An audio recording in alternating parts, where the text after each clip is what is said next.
बोली छठी मैया की जय। हाथी जोड़ी पवतारी माझी नीति वैया माझी नीति वैया माझी नीति वैया सुनी लो ना बेटे की पुकार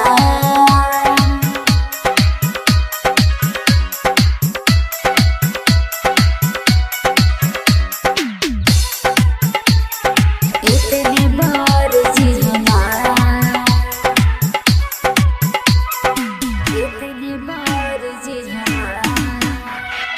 हाथी जोड़ी कहतारी बाजी नीति वैया सुनी लो ना बेटी के पुकार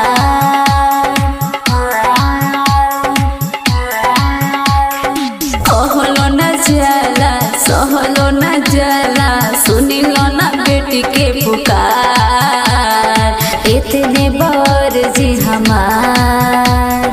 हाथी जोड़ी कहतारी बाजी नीति वैया सुनी लो ना बेटी के पुकार कहलो ना जाला सहलो ना जाला सुनी लो ना बेटी के पुकार।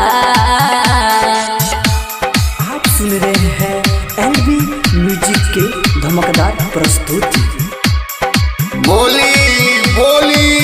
छठी मैया की जय। माई वो के माई हौ जग के तू सहाई भरदा गोदिया मोर माई लाला हब खिलाई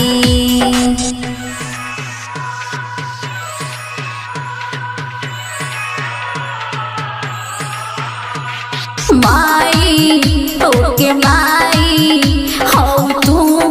जग के सहाई भरद गोदिया मोर माई लाला हम खिलाई तोहर पे आसबा पूरा विश्वास बा बेटिया के सुनल पुकार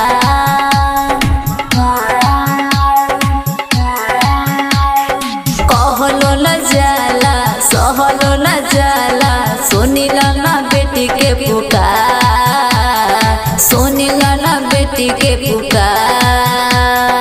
हाथी जोड़ी कहतारी बाजी नीति वैया सुनिली ना बेटी के पुकार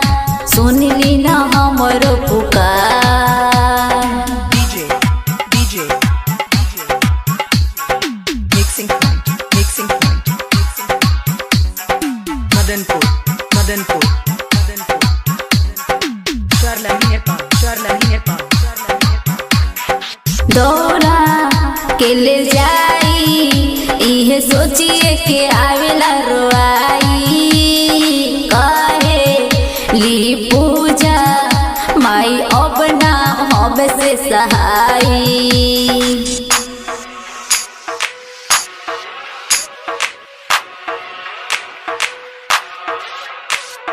दौरा के ले जाई इहे सोचिए के आवेला रोआई कहे ला मनोज लाल दुख अब ना हम से सहाई राइटर पुजारी रामेश लाल बाबू हो कि नहीं हमरो सहाय